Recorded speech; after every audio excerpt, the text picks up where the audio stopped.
날씨가 갑자기 좀 추워졌습니다. 그죠? 네. 저는 여러분이 아시는 것처럼 설교를 교회력에 따라서 설교하고 있습니다.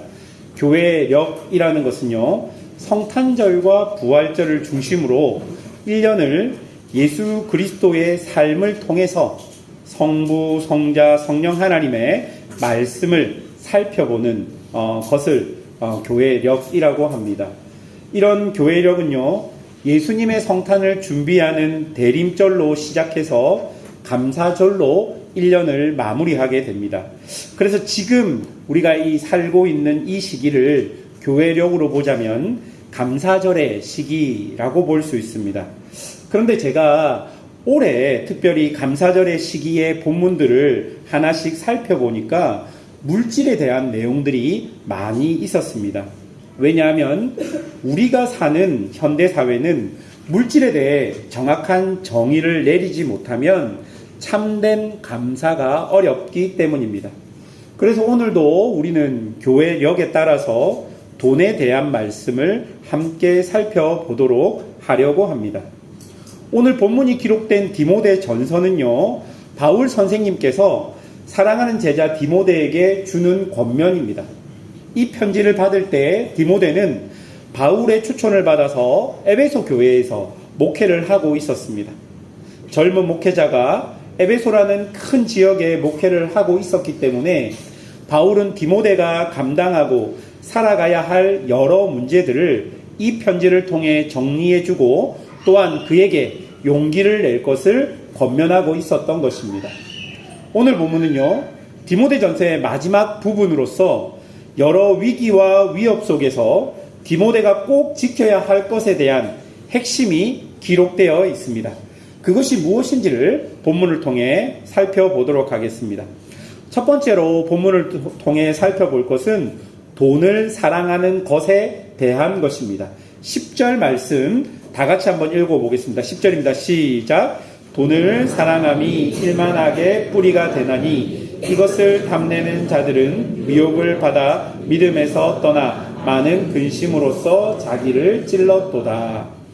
여러분, 여기서 돈을 사랑한다라는 이 단어의 의미는 돈을 좋아하는 단순한 감정을 말하는 것이 아닙니다. 이것은요, 돈에 대한 집착이자 돈을 신처럼 여기면서 그 돈에 내 마음을 빼앗기는 태도를 의미합니다. 그러니까 조금 더 구체적으로 말하자면 6절에 말하는 자족하는 마음이 결핍이 되어서 하나님보다 돈이 내 삶을 안정시켜 줄 것이라고 믿는 태도를 나타내는 단어입니다. 그냥 단순히 나 돈 좋아, 혹시 남편이 돈을 주면 여보 사랑해, 그런 의미가 아니라는 거예요. 그게 아니라 이 돈에 내 마음을 완전히 쏟고 완전히 빼앗겨서 이 돈을 마치 하나님처럼 섬기는 거예요. 그러면 돈이 없으면 어떻게 되는 거예요? 불안해지는 거죠. 그런데 이런 태도가 어떤 영향을 우리에게 주냐면요, 이런 태도는 모든 악의 뿌리가 된다고 본문이 이야기합니다. 모든 악의 뿌리가 된다. 여러분, 뿌리라는 것은요, 생명을 공급하는 근원을 나타내는 단어입니다. 그러니까 내가 돈에 대한 집착을 하면 내가 짓는 모든 죄와 악에 그 마음이 생명을 공급하는 거예요. 마치 돈에 대한 엄청난 집착이 내 안에 뿌리가 되어서 내 안에서 일어나는 죄와 악에 생명을 공급하는 역할을 그 마음이 한다라고 본문이 이야기하고 있는 것입니다. 즉, 교만과 시기와 불의와 거짓과 타협 등의 많은 죄의 동기가 돈에 대한 사랑에서 비롯되었다라고 바울이 이야기하고 있는 것이죠. 실제로 여러분, 우리가 사는 세상을 보십시오. 거의 대부분의 죄와 악이 어떤 동기로 시작됩니까? 돈 때문에 시작되고 있다는 것을 그 누구도 부인할 수 없습니다. 여러분, 최근에 한국 뉴스를 떠들썩하게 만들었던 캄보디아 사건을 보아도 그 그 저변에 깔려있는 핵심 동기는 돈이었다는 것을 우리가 알 수 있는 것이죠. 바로 그것이 돈이 일만하게 뿌리가 된다라는 그 말의 의미가 되는 것입니다. 그렇다면 여러분, 이렇게 돈을 집착적으로 왜곡적으로 사랑하는 것이 어디서부터 우리에게 오게 되는 것일까요? 본문 3절에서 5절까지를 여러분 눈으로 한번 보십시오. 본문을 보면요, 3절을 보십시오. 핵심 단어가 무엇이냐면 다른 교훈입니다. 다른 교훈. 여기서 사용된 다른이라는 이 단어는요, 다양한 의견 중에 하나를 나타내는 다른이 아닙니다. 이 다른은요, 왜곡되고 변질된 것을 의미하는 다른입니다. 그래서 이 다른 교훈이라는 것을 조금 더 분명하게 해석하면 상한 교훈, 왜곡된 교훈이라고 번역되는 게 더 정확합니다. 이렇게 상하고 왜곡된 교훈이 우리 마음에 오면 어떻게 됩니까? 4절에 보면 사람들이 어떻게 된다고 하지요? 교만하게 된다라고 말합니다. 상하고 왜곡된 교훈이 우리들 안에 들어오게 되면 우리들 안에 교만이 일어나게 되는 것입니다. 여러분, 이 교만이라는 단어는 연기로 가득 차 있는 곳에 내가 서 있는 것을 의미합니다. 여러분, 연기가 가득 차 있으면 어떻게 됩니까? 바로 내 앞에 무슨 일이 일어나는지, 내 앞에 누가 계신지를 볼 수 없는 거예요. 그게 바로 교만입니다. 마음에 진리의 빛이 비치지 못하고 진리의 빛을 보지 못하니까 내 영혼이 흐리게 되는 거예요. 그게 바로 교만입니다. 그러니 교만한 사람에게 가장 중요한 것은 무엇이 될까요? 자기 자신이 되는 거예요. 영적으로 눈앞의 것을 보지 못하니 가장 중요한 것이 자기 자신이 되는 것. 바로 그것이 교만입니다. 그래서 아무것도 알지 못하면서 변론하고 언쟁하게 되는 것이죠. 여러분, 그런데 5절을 보십시오. 이 교만이 성장하면 결국 어떻게 됩니까? 마음이 부패해서 진리를 잃어버리게 된다라고 5절이 이야기합니다. 여러분, 3절에서 5절까지를 한번 정리해 봅시다. 왜곡되고 상한 교훈이 우리에게 주어지고 그것이 우리를 교만하게 만듭니다. 그리고 그 교만이 성장하면 결국 우리는 진리를 잃어버리고 마음이 부패하게 된다라는 것입니다. 그리고 여러분, 이렇게 마음이 부패하고 진리를 잃어버리면 우리가 어떻게 됩니까? 5절 중간에 경건을 이익의 방도로 생각하게 되는 것입니다. 쉽게 이야기해서요, 믿음과 신앙을 돈벌이 수단으로 삼는 것을 의미합니다. 경건을 이익의 방도로, 내 믿음을 돈벌이의 수단으로 만든다라는 그 말입니다. 여러분, 그렇게 디모데가 살았던 에베소 지역을 배경으로 보자면 이미 많은 사람들이 종교를 통해 돈벌이를 하고 있었던 것을 볼 수 있습니다. 예를 들어서 에베소에는요, 아데미 신전이 크게 있었습니다. 그래서 종교를 통해서 돈을 버는 사람들은 큰 아데미 여신상을 이렇게 작은 인형같이 돌로 구워서 만들어서 사람들에게 그것을 파는 사람들이 있었습니다. 그런데 에베소 지역에 복음이 전해지고 그것이 판매가 잘 안 되니까 어떻게 됐습니까? 복음을 전하는 사람들을 잡아다가 큰 대극장에 모아놓고 사람들이 난리를 치는 장면이 사도행전에 기록되어 있지 않습니까? 그렇게 종교를 통해서 돈벌이를 하는 것이 그 시대에 많은 사람들이 하고 있었던 모습입니다. 그리고 여러분, 그 신전마다 재물들을 납품하지 않습니까? 그러면 그 유착된 사람들이 비싼 가격에 그 재물을 납품하기도 하였습니다. 그런데 이런 모습들은 이방 신전 말고 거룩한 여호와의 성전이라고 말했던 그 예루살렘 성전에도 똑같은 모습이 있었습니다. 보통 재물을 가지고 오면 재물을 검사하는 사람들은 제사장이 하였습니다. 그런데 그런 제사장들이 사람들이 집에서 가져온 재물들은 거부합니다. 그리고 성전에서 재물들을 다시 돈을 주고 사게끔 만드는 것이죠. 그래서 성전에서 돈을 주고 산 재물들은 재물로 허락합니다. 집에서 가지고 온 재물은 허락하지 않습니다. 그러면 성전에서 파는 재물들은 값이 쌌을까요? 비쌌을까요? 비쌌겠죠. 그렇게 해서 그 시대 제사장들은 자신의 재산들을 불리기 시작한 것이죠. 또한 여러분, 성경에 보면 성전에서 구걸하던 많은 사람들이 있었습니다. 여러분, 그 사람들이 구걸해서 받은 돈들을 온전히 자기가 다 가지고 갔을까요? 아닙니다. 고고학적 그리고 문서들을 보면 그렇게 구걸했던 돈들도 성전의 제사장들에게 일부 이렇게 자리세를 내어야 한다라는 기록들이 있습니다.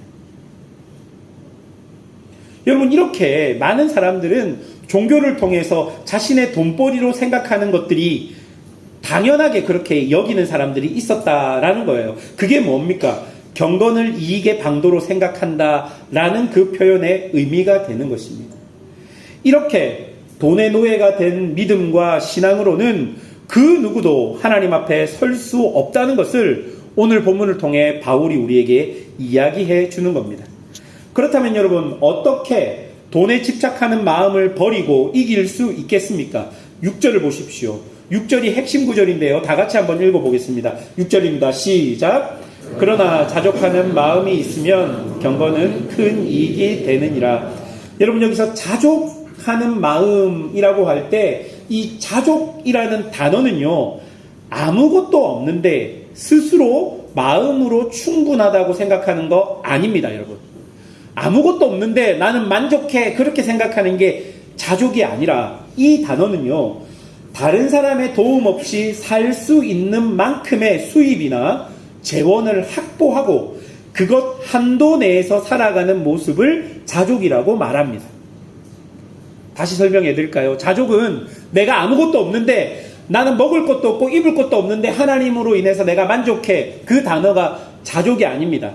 하나님께서 우리에게 정상적인 루트를 통해서 주시는 재정, 정상적인 루트를 통해서 우리에게 주시는 물질, 그 물질 안에서 이것이 하나님이 주셨다는 것을 믿고 이것으로 내가 내 삶을 충분히 살 수 있다는 것을 믿고 살아가는 것이 자족이라는 것입니다. 그러면 여러분, 이 자족이라는 단어의 핵심은 무엇이냐면요, 욕심과 탐심을 절제하는 마음입니다. 욕심과 탐심을 절제하는 마음. 우리가 이렇게 자족할 수 있는 이유는 무엇입니까? 바로 하나님에 대한 신뢰 때문입니다. 하나님께서 내가 살아가는 동안 나에게 먹을 것과 입을 것과 그리고 살아갈 여러 순간과 상황을 통해 그 모든 것들을 채워주시겠다는 하나님에 대한 전적인 신뢰와 믿음 때문에 내가 자족할 수 있는 것입니다. 여러분, 그 자족하는 마음이 내 안에 있어야지 돈을 왜곡적으로 사랑하는 마음을 이겨낼 수 있다고 바울은 이야기합니다. 여러분은 하나님에 대한 이런 믿음이 있으십니까? 하나님에 대한 이런 믿음이 있으십니까? 하나님이 지금 내가 살아가는 이 순간을 살아갈 때 지금 나에게 주시는 물질로, 지금 나에게 주시는 그 자본으로 내가 충분히 먹고 살 수 있어, 내가 굶지 않을 수 있어, 그런 믿음이 여러분에게 있으십니까? 없네요. 있어야 합니다. 절대로 하나님 여러분 굶기지 않습니다. 그런 믿음으로 살아가야지만 돈을 사랑하는, 돈을 왜곡적으로 따라가는 그것을 이길 수 있는 것입니다.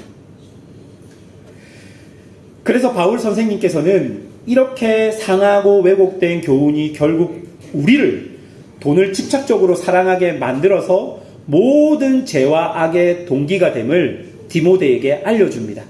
그리고 이것을 알려주면서 디모데에게 권면합니다. 11절입니다. 11절 다 같이 읽어보겠습니다. 시작. 오직 너 하나님의 사람아, 이것들을 피하고 의와 경건과 믿음과 사랑과 인내와 온유를 따르며. 여러분, 11절을 원어로 보면요, 어떻게 표현되어 있냐면 그러나 너 하나님의 사람아 라고 표현되어 있습니다. 그러나 너 하나님의 사람아. 여러분, 이 말은 바로 앞에 나오는 돈을 사랑해서 탐내는 자들과 디모데가 본질적으로 다른 사람이라는 것을 의미하고 있습니다. 그래서 디모데를 향해서 그러나 너 하나님의 사람아 라고 이야기하고 있는 것이죠. 바울은 디모데에게 다른 사람들은 돈과 명예를 따르지만 심지어 믿음을 가지고 있다는 사람들조차 그렇지만 너는 하나님의 부름을 받은 자로서 세상과 구별된 하나님의 대표자이다 라는 표현으로 그러나 너 하나님의 사람아 라고 부르고 있는 것입니다. 이런 바울의 부름이 오늘 이 말씀을 통해 우리에게도 동일하게 전달됩니다. 여러분, 이것은요, 디모데가 이렇게 잘 살고 있기 때문에 그렇게 부른 것이 아니라 하나님께서 디모데를 부르시고 하나님께서 디모데를 세웠기 때문에 바울은 그렇게 부를 수 있었다라고 이야기합니다. 여러분, 지금 그러나 너 하나님의 사람아라는 이 말씀이 우리 여기에 앉아있는 모든 성도들에게도 동일하게 하나님이 여러분을 그렇게 부르고 있는 것입니다.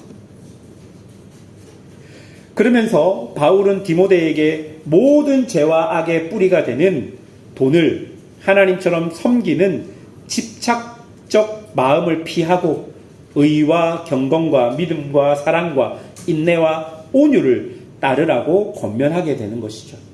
여러분, 어떻게 이것들을 피하고 따를 수 있을까요? 그게 바로 12절의 말씀입니다. 믿음의 선한 싸움을 싸우라. 영생을 취하라. 이를 위하여 내가 부르심을 받았고 많은 증언 앞에서 선한 증언을 하였도다. 여러분, 여기서 아주 중요한 단어가 싸우라라는 동사입니다. 이 동사는요, 지속적으로 반복적으로 라는 의미를 포함시키고 있습니다. 그러니까 싸우라는 말은 그냥 한번 싸우고 끝, 그게 아니라 지속적으로 반복적으로 그 싸움을 싸우라라고 이야기합니다.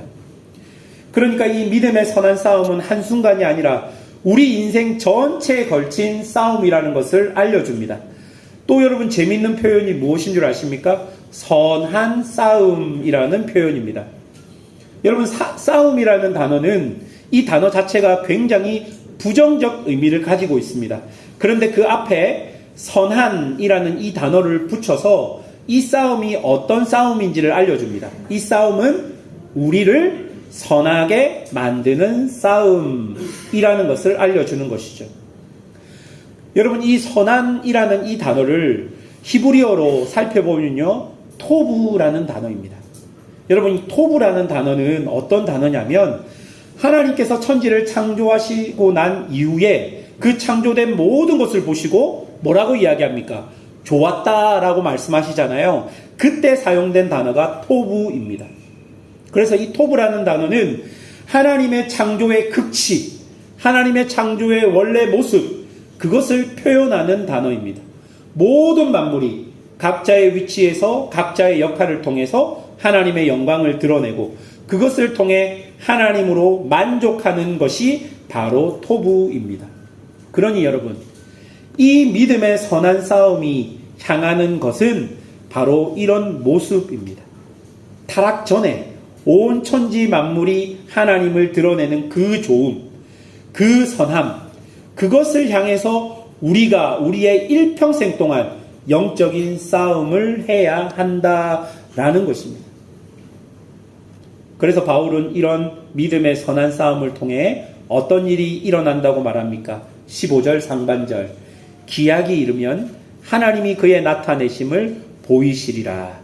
즉 하나님을 볼 수 있다라고 말하는 것입니다. 여러분, 이 믿음의 선한 싸움의 대상이 누굽니까? 돈을 사랑하는 마음이라는 거예요.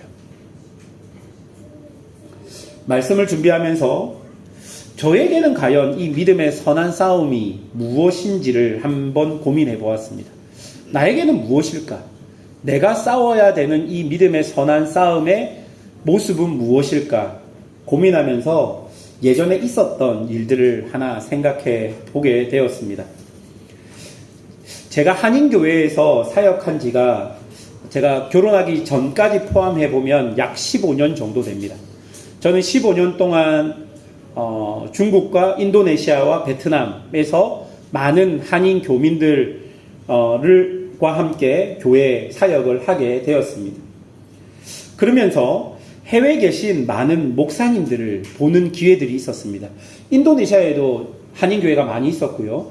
베트남에도 한인교회가 많이 있었습니다. 거기 계신 많은 목사님들을 제가 보게 되었는데요. 가장 특이했던 목사님, 어떤 목사님이냐면 돈이 엄청 많으신 목사님이 계셨습니다. 정확하진 않지만 그 교회 성도의 말을 빌리자면 자기 교회에서 담임 목사님께서 제일 부자라고 말하는 것을 들었습니다. 아무도 은혜를 안 받으시네요. 예. 그 성도와 얘기하는데, 목사님, 저희 교회는 우리 담임 목사님 제일 부자예요. 그렇게 실제로 말하는 것을 들었어요. 그래서 제가 물어봤죠. 왜 그 목사님은 부자가 되었을까요? 하니까 아버지께서 유산을 남겨주셨대요. 그래서 그 유산으로 부자가 되었다라는 것을 들었습니다. 그리고 그러면서 그 성도가 하는 말이 무엇이냐면, 그래서 우리 목사님은 사역할 때 아무에게도 눈치를 보지 않아요. 그 말을 들으니까 나도 저렇게 하고 싶은데 라는 마음이 좀 들었습니다. 그래서 한번 생각해 봤습니다. 나는 과연 통장에 얼마가 있으면 눈치를 안 보고 당당하게 목회할 수 있을까? 지금 생각한 게 아니라 그때 옛날에 생각해 봤습니다. 여러분, 그때 제가 딱 들었던 그 금액이 있습니다. 얼마가 같습니까, 여러분? 제가 얼마가 있으면 눈치를 안 보고 당당하게 회개하라! 막 이렇게 설교할 수 있을까요? 얼마가 있으면 그럴까요? 네, 그때 제가 생각했던 게 10억입니다. 맞췄습니까? 예. 내가 10억이 있으면 내가 당당하게 할 수 있겠다. 그때는 부목사였습니다. 담임이 아니었고. 그러면서 현실적으로 그 10억을 내 통장에 받을 수 있는 게 무엇일까? 엄청 고민했습니다. 주식도 아니고 비트코인도 아니었습니다. 하나님의 도움이 조금 필요하면 가장 가까운 게 로또였습니다. 그때 이게 로또를 한번 찾아보니까 이렇게 뭐 세금을 떼고 해도 한 10억 가량은 보통 받는다라는 걸 보고, 아무튼 그런 마음이 꽤 오랫동안 제 안에 있었던 것 같습니다. 특별히 교회를 사역하면서 괜히 사람들의 눈치를 볼 수밖에 없는 순간이 있었는데, 혹은 또 사역을 하면서 또 억울한 마음이 들 때 그런 마음이 조금 더 들었던 것 같습니다. 그런데 여러분, 제가 이런 말을 우스갯소리로 하지만 우리가 다 알다시피 여러분, 이거 아니잖아요. 이렇게 하면 안 되는 거잖아요. 10억이 있든 없든 목사가 되면 내가 10억이 있으면 더 잘하겠다, 이런 의식과 태도와 마음,